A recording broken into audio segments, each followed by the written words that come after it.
नमस्कार, स्वागत है आप सभी का हिमाचल की खबरों में। मैं आपके साथ निकिता कश्यप। बुलेटिन की शुरुआत करते हैं।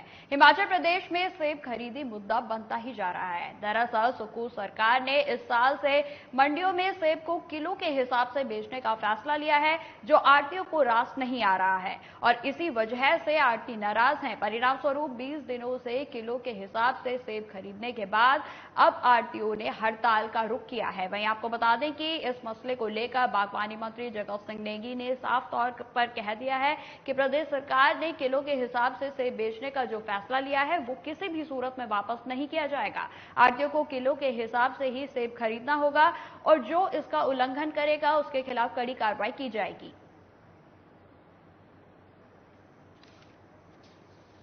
पहली बात तो मैं ये कहना चाहता हूं कि जो इन्होंने अचानक जो है एक बिना किसी नोटिस के, ना तो बागवानों को नोटिस है ना ही सरकार को नोटिस है, जो इन्होंने जो है हड़ताल किया है वो हड़ताल बिल्कुल जो है किसी तरह से भी जो है उसको जस्टिफाई नहीं कर सकते।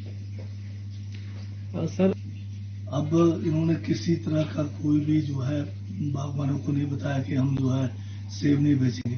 बागवान सेब लेके मंडियों में आ गए और एकदम से इन्होंने जो है सेब बेचने के लिए जो है इनकार कर दिया। वो इसलिए इनकार किया कि जब हमने जो एक नियम बनाया है कि सेब जो है, फल जो है बाय वेट बिकेगा। हिमाचल प्रदेश में बीजेपी अध्यक्ष डॉक्टर राजीव बिंदल ने कई जिला अध्यक्षों की नियुक्ति की है। सिरमौर जिले में भी पूर्व जिला अध्यक्ष विनय कुमार गुप्ता को दोबारा अध्यक्ष बनाया गया है। अपनी इस जिम्मेदारी को लेकर विनय गुप्ता ने एक प्रेस कॉन्फ्रेंस का आयोजन भी किया, जिसमें उन्होंने कहा कि बीजेपी सिरमौर में लोकसभा चुनावों को लेकर तैयार है और इन चुनावों में जहां प्रदेश की 4 सीटें बीजेपी जीतेगी, वहीं सिरमौर की 5 विधानसभा क्षेत्रों में भी बढ़त प्राप्त करेगी। उन्होंने कहा कि वो जिले में सभी कार्यकर्ताओं को एक साथ पार्टी के हित में कार्य करेंगे।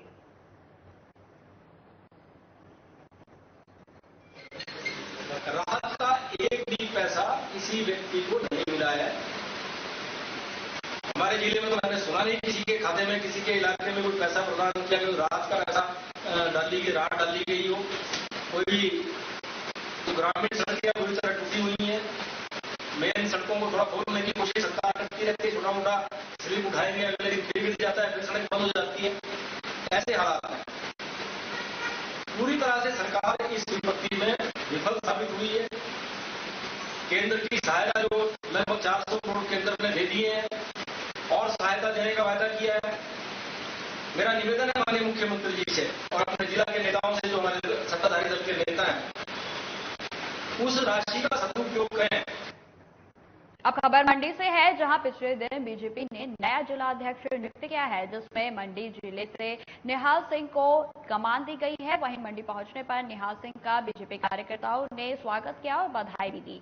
वहीं मीडिया को जानकारी देते हुए निहाल सिंह ने कहा है कि आने वाले लोकसभा चुनावों में मंडी से बीजेपी प्रत्याशी को जीत दिलाने का वचन देता हूं और जिला बीजेपी में सभी कार्यकर्ताओं के साथ मिलकर इन चुनावों को हम जीतेंगे। उन्होंने आगे कहा कि जिस तरह पूर्व में जिला अध्यक्ष रहे रणवीर ने विधानसभा चुनावों में सभी सीटें बीजेपी की झोली में डाली थी, उसी तरीके से मैं भी बीजेपी के इस पद का निर्वहन करूंगा।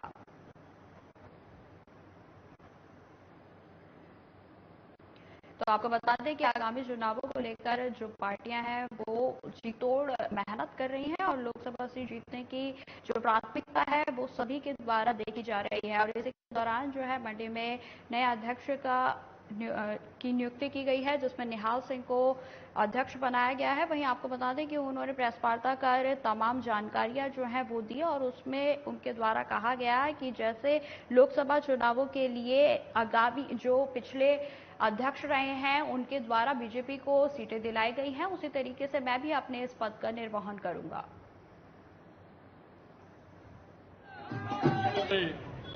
राष्ट्रीय अध्यक्ष आदरणीय श्री जेपी नड्डा जी का, हमारे राज्य इकाई के अध्यक्ष राजीव बिंदल जी का,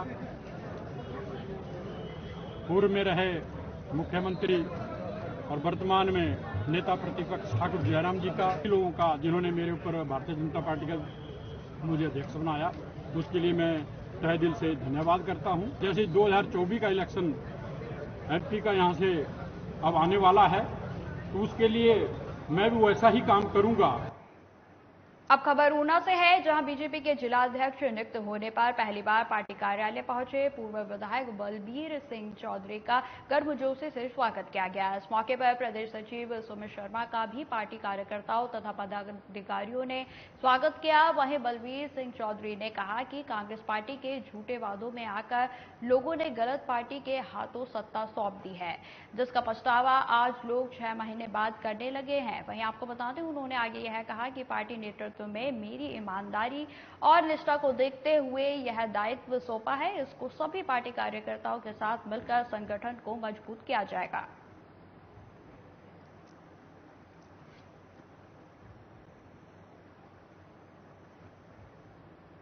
तो आपको बता दें कि बीजेपी के द्वारा जो है नए जिलाध्यक्ष नियुक्त किए गए हैं और जिसको लेकर बीजेपी में खासा गर्मजोशी जो है देखने को मिल रही है। वहीं आपको बता दें कि नए जिलाध्यक्ष को देखकर सभी कार्यकर्ता और पदाधिकारी बेहद ही खुशी के साथ जो है अपनी खुशियों को जाहिर कर रहे हैं और साथ ही आगामी लोकसभा चुनाव में बीजेपी को प्रचंड जीत दिलाने का सभी की ओर से आह्वान किया जा रहा है। विकास में कोई कमी नहीं थी। कुछ इस प्रकार था कि आप संगठन में हर किसी की कोशिश रहती है कि मैं चुनाव लड़ूं, मुझे टिकट मिले। वहां पर 3-4 कैंडिडेट थे और जिसके कारण उनको हम मनाने में असफल से रहे, उनको मना नहीं सके और उन्होंने डट करके विरोध भी किया। और जिला ऊना में सबसे कम मतों से चिंतपूर्णी विधानसभा क्षेत्र की सीट हमने हारी है। परंतु इन 6 महीनों में एक बार फिर जिन लोगों ने वोट नहीं डाला था वो हमारे साथ खड़े हैं और बात कर रहे हैं कि हम गुमराह हो गए थे, 1500 की गारंटी मिली थी और इसी प्रकार ओपीएस लागू करने की बात हुई थी। ये कुछ कारण रहे थे जिनकी वजह से चिंतपूर्णी विधानसभा क्षेत्र की ही नहीं। खबर शिमला से है, जहां पूर्व सीएम से मिलने बीजेपी पदाधिकारी पहुंचे हैं। वहीं आपको बता दें कि पूर्व सीएम एवं नेता प्रतिपक्ष जयराम ठाकुर ने बीजेपी की कई नई टीम को बधाई दी है। वहीं और बीजेपी के संगठन को मजबूत बनाने की प्रक्रिया आगे बढ़ी। इसी के साथ ही बीजेपी लोकसभा चुनाव में जुट गई है और पूर्व सीएम ने कहा कि बीजेपी में समय के साथ दायित्व परिवर्तन होता है। पूर्व में जो पदाधिकारी रहे हैं उन्होंने भी पार्टी की मजबूती के लिए बेहतर काम किया है। वहीं उन्होंने कहा कि हमारी पार्टी परिवार आधारित नहीं है, संगठन में काम करने वालों को प्रधानता दी जाती है। इसी के साथ पूर्व सीएम ने कहा कि नई टीम चारों लोकसभा चुनावों में जीत दर्ज करवाने में अहम भूमिका निभाएगी।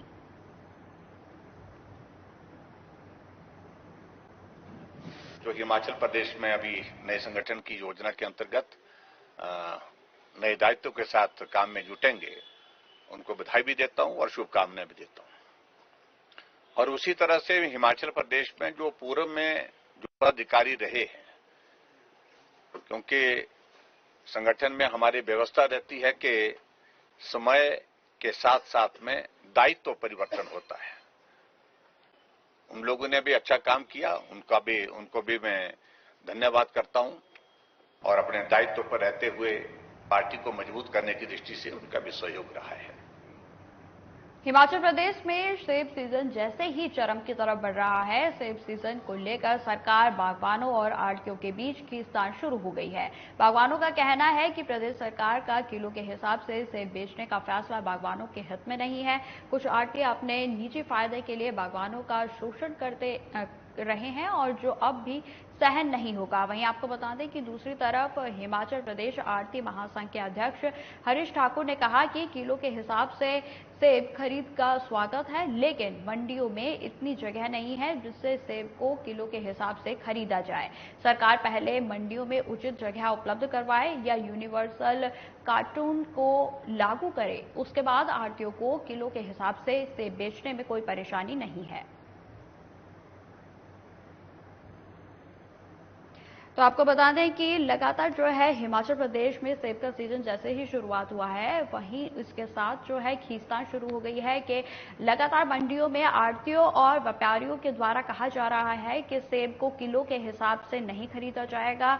उनका कहना है कि यूनिवर्सल कार्टून के अकॉर्डिंग ही जो है सेब की खरीदी की जाए। वहीं आपको बता दें कि इस पर सरकार का कहना है जो फैसला अब ले लिया गया है उसको सरकार किसी भी हाल में वापस नहीं लेगी और जिसको लेकर खींचतान शुरू हो गई है। वहीं आपको बता दें कि बागवानों ने साफ तौर पर कहा है कि प्रदेश सरकार का किलो के हिसाब से सेब बेचने का फैसला बागवानों के हित में नहीं है।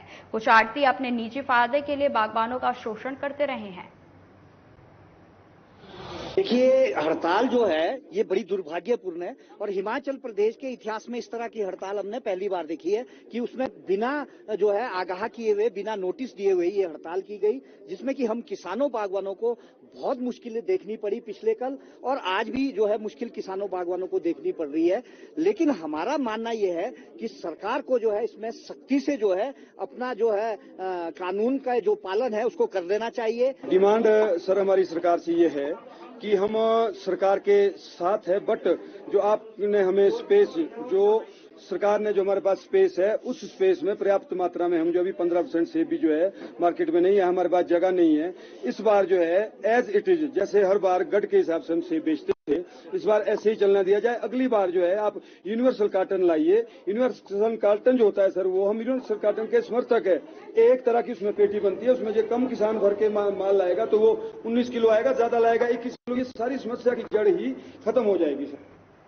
हिमाचल प्रदेश में भारी बारिश के बाद हर ओर तबाही का मंजर है। वहीं अब जिला कुल्लू के चुरुड्डू में लोगों को व्यास नदी का पानी डराने लगा है। चुरुड्डू में व्यास नदी ने अपना रुख बदल लिया है, जिसे किरतपुर मनाली 4 लेन के साथ साथ कई स्थानों पर खतरा मंडराने लगा है। वहीं आपको बता दें कि यदि थोड़ा पानी और बढ़ता है तो 4 लेन भी पुलिस लाइन से लेकर गेमन पुल तक बह सकता है, जिससे कि भारी नुकसान होने की आशंका जताई जा रही है। वहीं आपको बता दें कि स्थानीय लोगों का कहना है कि अब यदि नदी का स्वरूप पुराने स्थान पर नहीं लाया गया तो यहाँ नदी तबाही मचाने को तैयार है। स्थानीय लोगों ने इस गंभीर समस्या की मांग की है कि लोक निर्माण विभाग द्वारा नदी का रुख बदला जा रहा है, जिस कारण इस क्षेत्र को और ज्यादा खतरा हो सकता है।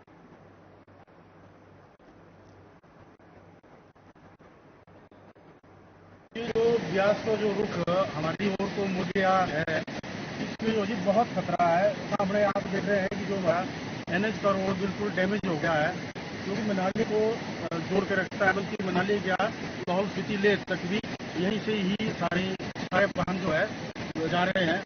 इससे जो क्या है, अब सारा पानी का रुख जो है बिल्कुल फोर्स से आ रहा है और सामने वाला जो डंगा है ये कभी भी गिर सकता है NH का। पीछे किसी समय बहुत बड़ी फॉरेस्ट की नर्सरी हुआ करती थी और उसके पीछे नदी ब्यास, इसका बहाव चलता था।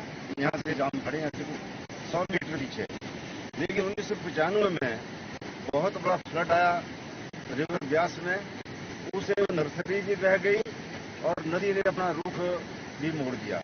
इस बार कुछ दिन पहले जो ये फ्लड्स आए उसमें जो है वो नदी ने फिर वही वाला 1995 वाला और 2018 वाला रुख फिर से अख्तियार कर दिया। इसमें इस तरफ आप देख रहे हैं कि नेशनल हाईवे जो है उसको बहुत बड़ा नुकसान हुआ है और हो भी रहा है। अब खबर बिलासपुर से है, जहां पूरे लोकसभा क्षेत्र में लोगों को स्वास्थ्य के प्रति जागरूक करने और समय समय पर उनके स्वास्थ्य की जांच करने के उद्देश्य से हमीरपुर संसदीय क्षेत्र के सांसद और खेल मंत्री अनुराग ठाकुर द्वारा सांसद मोबाइल सेवा के अंतर्गत बिलासपुर जिले के घुमारवी नगर परिषद के अंतर्गत हाकुहार वार्ड में संतोषी माता मंदिर के प्रांगण में 52 लोगों के स्वास्थ्य की जांच की गई। इसमें 52 लोगों के blood pressure, sugar, cholesterol, uric acid इत्यादि की जांच की गई। सभी लोगों को मुफ्त में दवाइयां भी बांटी गई। वहीं आपको बता दें कि इस शिविर में विशेष रूप से नगर जिला सहकारी विपणन और उपभोक्ता संघ निदेशक महेंद्र पाल रतवान भी मौजूद रहे।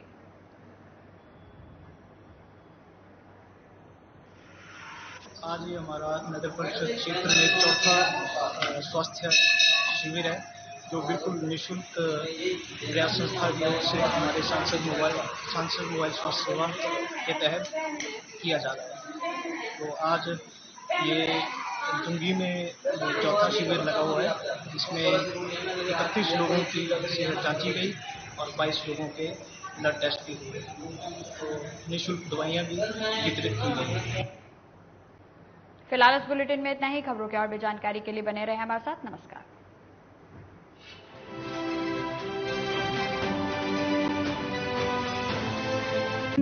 Hey mom, hey, look, I can download a song